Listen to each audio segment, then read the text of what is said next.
la 7e République et aux partenaires du Niger qui ne cessent de les soutenir. Par ailleurs, le ministre Cheikh Boudahine a visité les travaux de réfection des travaux de la préfecture de Walam. Les travaux sont presque achevés et le responsable de l'entreprise, Sissé Aljouma, a promis de fournir les travaux d'ici le 31 janvier 2014. Il a également rendu une visite de courtoisie à l'honorable chef de canton de Walam. Cheikh Boudahine est allé lui transmettre les salutations fraternelles du président de la République, chef de l'État, Issouf Mahamadou. À Niamey, séminaire de formation des journalistes des secteurs publics et privés sur les IST-VRSIDA ce matin, et c'était en présence du ministre de la Communication et des Relations avec les institutions. Nous y reviendrons. Le ministre de la Jeunesse et des Sports, Abdelkarim Damalam, a procédé hier après-midi à la remise d'un don en équipement didactique au centre des jeunes de Niamey, matériel qui vise le renforcement et le fonctionnement de ces centres. La cérémonie s'est déroulée dans les jardins du dit ministère. Mamadou Djingare et Zikra Ali. C'est dans le cadre du maillage territorial des centres des jeunes initié et financé par l'ambassade de France et l'État du Niger que s'inscrit la remise de ce présent don pour renforcer les capacités des centres des jeunes de la région de Niamey. Cet important matériel estimé à plus de 48 millions de francs CFA, composé d'articles divers, va permettre sans doute aux centres des jeunes de jouer pleinement leur rôle. Comme vous le voyez, c'est un effet de coopération parfait, dans le sens où la coopération française intervient, mais également le ministère et d'autres partenaires. Mais je voudrais saluer ici, au nom de la coopération française, l'effort du ministère de la Jeunesse et des Sports, qui est fait à destination des centres de jeunes, dans le cadre de ce projet, mais on est bien d'accord, c'est une initiative du ministère, et on ne peut que se réjouir de la qualité et la quantité des équipements fournis aujourd'hui. Acquis sur fonds propres du ministère, Abdelkarim Damalam en a profité pour remercier les plus hautes autorités du pays pour l'intérêt qu'ils accordent au secteur de la jeunesse. J'aimerais tout simplement vous encourager dans tout ce que vous êtes en train de faire. Vous demander de prendre soin de ce matériel parce qu'il est acquis à grands frais et l'État du Niger, donc ayant beaucoup de centres à équiper, nous tenons vraiment énormément à l'entretien physique de ce matériel-là pour que les autres également puissent en bénéficier. Les responsables des centres des jeunes ont salué les efforts déployés par le ministre Abdelkarim Damalam pour rendre dynamique leur structure. Ce matériel que le ministre vient de nous remettre va servir à plus d'un titre la jeunesse, en tout cas de la ville de Niamey. Parce qu'il faut savoir que, comme il a eu à le dire, et les jeunes au niveau des centres, ils ont un grand besoin d'être appuyés et ils en ont vraiment besoin de tout ce qu'on nous a fourni comme matériel. C'est la première fois que les centres ont pu avoir un équipement de telle valeur. Depuis tout ce temps-là que les centres ont été créés et renouvelés depuis le 5e jeu de la francophonie, c'est la première fois. Et depuis que le ministre est là, on a senti un grand changement. Les centres, je peux dire que maintenant, on n'a même plus de problème. Il est à noter que ce maillage des centres de jeunes va s'étendre à l'intérieur du pays où plus de 50 centres de jeunes seront réhabilités dans le grand bonheur de la jeunesse nigérienne. Et peu après cette cérémonie, le ministre de la Jeunesse et des Sports, Abdelkarim Damalam, était à l'Académie des Arts Martiaux où se tenait la cérémonie de présentation de vœux de nouvel an du personnel du ministère, les services rattachés, les fédérations sportives, le COSNI et le Conseil national de la jeunesse. Le chef d'état-major des armées qui poursuit sa mission à l'intérieur du pays est arrivé hier après-midi dans le cadre de travail au niveau des unités militaires. Le général de division Sénigarba s'est entretenu avec les forces de défense et de sécurité de la place sur les grands défis à relever en matière de renforcement du dispositif sécuritaire de notre pays avant d'effectuer des visites sur différents sites. Mohamed Madou, Nassir Nakakali.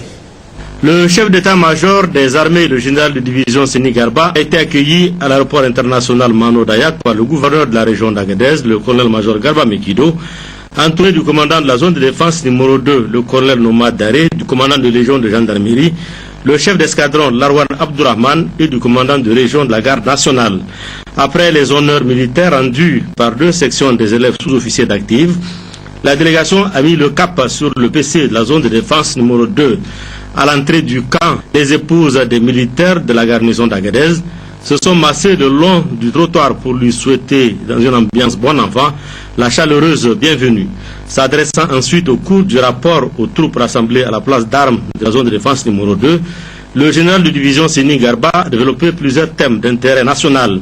Dans un langage direct et clair, il a parlé de la vie de son institution, des grandes orientations relatives aux multiples défis à relever en matière de renforcement du dispositif sécuritaire et des manœuvres militaires prévues en février et mars prochains au Niger dans le cadre de la lutte contre le terrorisme international, un fléau qui n'épargne aucun État de l'espace sahélo-saharien, y compris le Niger.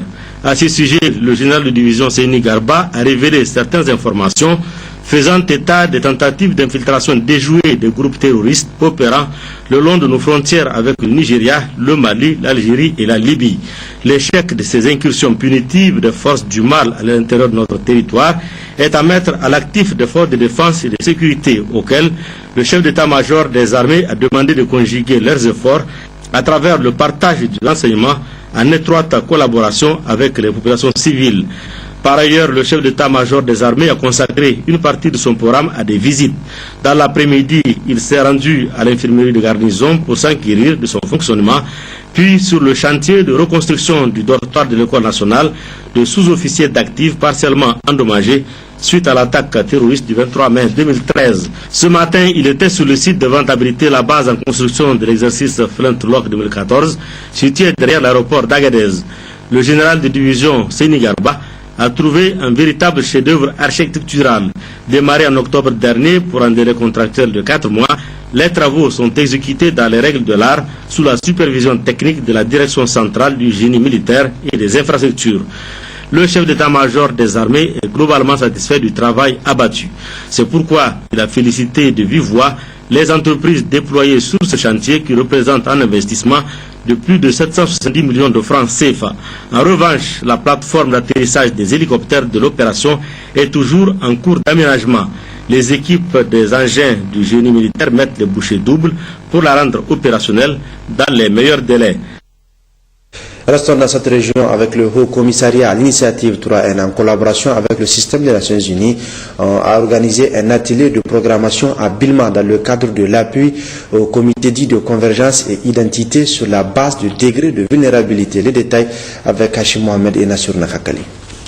Arrivé en début de semaine à Bilma par voie aérienne, cette délégation comprenait outre le gouverneur de la région d'Agadez, le colonel-major Garba Mekido, toute la représentation du système des Nations Unies basé à Niamey, notamment les représentants résidents de l'UNICEF, du PAM, un groupe d'experts du PNUD, du FPI, des cadres centraux impliqués dans la mise en œuvre des dispositions de l'initiative 3N, les Nigériens nourrissent les Nigériens. Les habitants de la commune urbaine de Bilma ont réservé un accueil à la hauteur de l'événement à la mission. En effet, à la demande du président de la République, son Excellence Issoufou Mahamadou, en rapport avec la mise en œuvre de l'initiative 3N, c'est la commune urbaine de Bilma qui a été retenue dans la région d'Agadez à raison de son degré d'enclavement et pour recevoir l'appui multisectoriel de l'État et ses partenaires techniques et financiers à travers l'approche dite commune de convergence. C'est la salle d'audience du tribunal de Bilma qui a servi de cadre pour abriter les travaux de cet atelier de programmation placé sous la présidence du gouverneur de la région d'Agadez, le colonel-major Garba Mekido. Objectif: aider le conseil municipal de Bilma selon une approche participative avec tous les acteurs concernés à établir les diagnostics de la commune en rapport avec les questions de santé, la nutrition, l'éducation, la sécurité alimentaire, la protection, l'eau, l'hygiène et l'assainissement. Dans son allocution introductive, le chef d'équipe des partenaires techniques et financiers du système des Nations Unies, Guido Corollet, a insisté sur l'appropriation des interventions par les collectivités et les communautés bénéficiaires et leur participation effective à la mise en œuvre des projets exigeant une démarche participative de planification, de suivi et d'évaluation des interventions. La famille du système des Nations Unies, en se rendant à Bilma au grand complet, devait préciser M. Guido, entend soutenir les efforts de l'État à travers une synergie d'action concertée et non développer l'assistanat. En ouvrant officiellement les travaux de cet atelier de planification, le gouverneur de la région d'Agadez a saisi cette occasion pour transmettre à la population les salutations et les meilleurs vœux du président de la République aux habitants du Kawar, le colonel-major Garba Mekido, tout en remerciant l'équipe du système des Nations Unies pour sa mobilisation en faveur des populations de Bilma, a exhorté les bénéficiaires de s'unir autour de toutes ces actions. Dans cette perspective, le colonel-major Garba Mekido a encouragé les populations du Kawar et du Djado de développer l'irrigation partout où cela est possible, en introduisant la culture de la luzerne, une plante fourragère très recherchée dans la zone, mais aussi de mieux organiser l'extraction du sel. L'hôtel de ville d'Ottawa a servi de cadre ce matin à l'ouverture de formation des membres des partis politiques sur le thème consolidation de la paix et prévention des conflits. Il est organisé par le Conseil national de dialogue politique CNDP et c'était sous la présidence du gouverneur de la région, Hawa Mamoudou Yazirabiou. Financé par le gouvernement japonais à travers le programme des Nations Unies pour le développement PNUD et exécuté par le cabinet du Premier ministre, cet atelier durera 2 jours et vise le renforcement des capacités des acteurs politiques dans le cadre du projet Consolidation de la paix et la gouvernance dans le Sahel TICAD. 3 importantes allocutions ont marqué cette cérémonie. Celle du premier vice-président de ville de Tawa, Moussa Masallachi, qui devait exprimer toute sa gratitude aux autorités de la 7e République et d'ajouter que cela est à mettre à l'actif du dynamisme et de la consolidation de la démocratie au Niger. Quant au secrétaire permanent du CNDP, Lawali Kader, il devait dire que cette cérémonie revêt une importance capitale dans la consolidation du processus démocratique dans notre pays. Lawali Kader d'ajouter que les participants seront sensibilisés, formés et informés sur les thèmes tels que la notion de l'État, de la démocratie pour ne citer que cela. Quant au gouverneur de la de Tawa Salif Bormon, qui procédait à l'ouverture des travaux, il dira que la consolidation de la paix et le renforcement de la démocratie font partie des priorités du gouvernement de la 7e République. La consolidation de la paix et le renforcement de la démocratie font partie des priorités du gouvernement de la 7e République. Ces 2 concepts ont été largement pris en compte dans la déclaration de politique générale de son Excellence Monsieur le Premier ministre chef du gouvernement et réaffirmé dans les axes prioritaires du programme de développement économique et social PDS qui a été récemment approuvé avec une large majorité par l'Assemblée nationale. C'est le lieu ici de saluer le travail très remarquable que mène le secrétariat permanent du CNDP, a-t-il ajouté. Le CNDP, cette structure présidée par le Premier ministre, chef du gouvernement, pendant ses 10 ans d'existence, a permis à notre pays d'être cité parmi les pays les plus démocratiques de la sous-région où tous les droits humains sont respectés. Avant d'adresser ses remerciements au nom des plus hautes autorités de la 7e République, notamment le président de la République, chef de l'État, son Excellence Mamadou Issoufou, et le Premier ministre chef du gouvernement, président du CNDP, son Excellence Brigitte Raffini, et à tous les partenaires techniques et financiers, en particulier le PNUD, devait conclure Salifou Paran. À Maradi, c'est une session de formation des formateurs sur l'approche assainissement total pilotée par la communauté ATPC qui est organisée et c'était sous la présidence du gouverneur sortant de la région de Maradi, Amadou Babale, en présence du premier vice-président du conseil régional, Moussa Jariri et Sanoussi Garba. Organisée par la Direction régionale de l'hydraulique en partenariat avec le Fonds des Nations Unies pour l'enfance, UNICEF, cette session de formation qui durera 5 jours concerne exclusivement les agents de la santé, de l'hydraulique et du plan chargés de la conduite de l'approche assainissement total pilotée par la communauté ATPC. Prennent part également aux travaux le premier vice-président du conseil régional Mohamed Sraj Moussa, les élus locaux, les représentants de la chefferie traditionnelle, ainsi que ceux des partenaires techniques et financiers. Il faut rappeler que l'approche APTC est déjà mise en œuvre depuis plusieurs années maintenant dans la région de Maradi par les services compétents de la santé et de l'hydraulique en collaboration avec l'UNICEF. Environ 88 villages des communes rurales de Sarkinyama et Safo dans le département de Madarumfa et la commune urbaine d'Agué dans le département du même nom ont été touchés. Parmi ces villages, 63 ont mis définitivement fin à la défécation à l'air libre, soit une réussite de 71,59%. C'est d'ailleurs ces résultats encourageants qui a motivé à étendre le projet dans de nouveaux villages ainsi que la mise à l'échelle de cette stratégie au niveau de la région. La formation qui nous réunit aujourd'hui regroupe tous les cadres départementaux, plus précisément de l'hydraulique, du plan et de la santé, qui sont chargés du suivi au niveau départemental, donc qui seront formés, qui à leur tour seront retournés dans leurs départements respectifs pour pouvoir déclencher d'autres villages Donc on rentre dans la perspective de mise à l'échelle de cette approche au niveau de la région de Maradi. En ouvrant les travaux, le gouverneur de la région de Maradi a exprimé au nom des autorités de la 7e République tous ses remerciements et sa gratitude à l'UNICEF qui a bien voulu financer cette formation. Amadou Babale a par conséquent invité les autres partenaires techniques et financiers intervenant dans la région à se joindre à cette initiative sanitaire avant de demander aux participants de suivre attentivement les exposés qui leur sont présentés afin d'être mieux outillés et à même de conduire les processus de déclenchement de l'ATPC, le suivi des engagements communautaires et l'évaluation de la certification fédérale dans leurs zones respectives. Lancement ce matin à Difa de la campagne d'enregistrement gratuit des pièces d'acte de naissance au profit des élèves des écoles primaires de 3 communes de la région, à savoir Difa, Menosoroa et Guigimi. Benusuf Abdelaziz, Harouna Sanda. C'est le village de Boulangou qui a servi de cadre au lancement de cette activité de la campagne d'enregistrement gratuit des actes de naissance au profit des élèves des écoles primaires des 3 communes de la région. L'acte de naissance étant le premier droit de chaque enfant. Et l'inscription à l'école doit se faire avec un acte de naissance comme le stipule la loi 2007-030 du 3 décembre 2007 et rend obligatoire la déclaration d'un fait d'état civil, naissance, mariage et décès.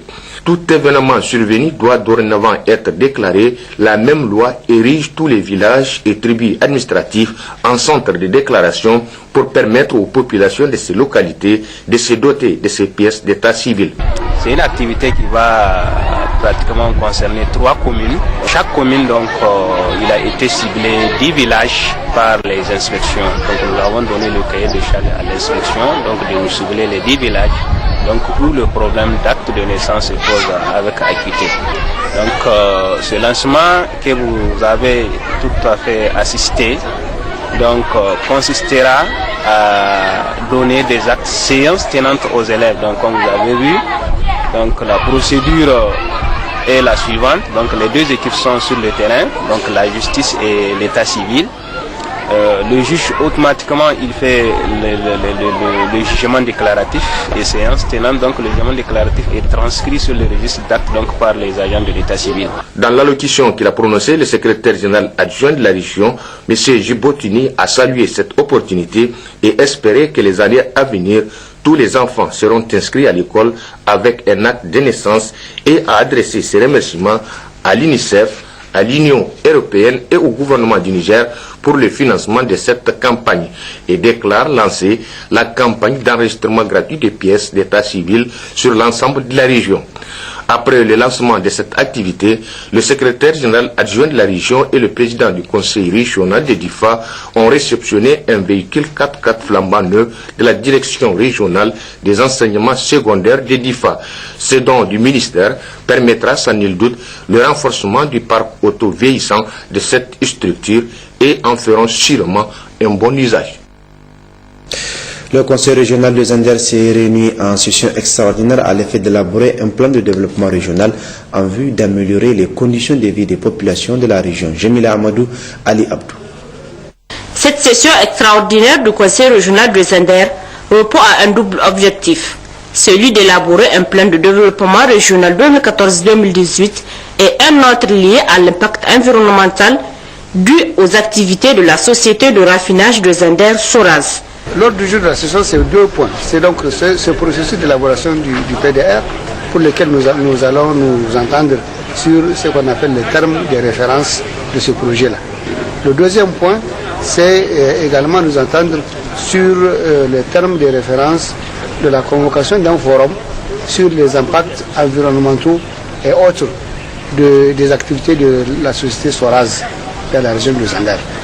Donc pour ce deuxième volet, le forum régional, il s'impose parce que nous avons beaucoup d'impacts, qu'ils soient positifs ou négatifs, des activités de cette société-là, que ce soit les expropriations et les indemnisations en matière de propriété des champêtres, que ce soit les impacts environnementaux des déchets qui sont déposés dans les différents dépotoirs libres à ciel ouvert, que ce soit l'arrivée massive des citerniers ici dans la région de Zander avec ce que cela comporte comme pollution éventuelle, comme si vous voulez, risque d'accident que ça porte, notamment des accidents de circulation et peut-être même risque d'incendie.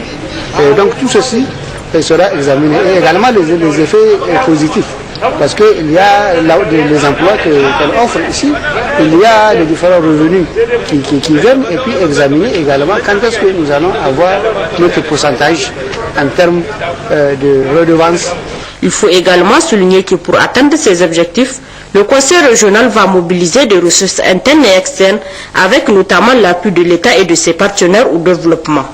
Pour contribuer efficacement à cette organisation, les conseillers régionaux ont pour rôle de sensibiliser davantage les populations. Au total, il s'agit d'un processus qui va nous coûter autour de 147 à 150 millions de francs CFA. Le conseil régional lui-même va participer pour environ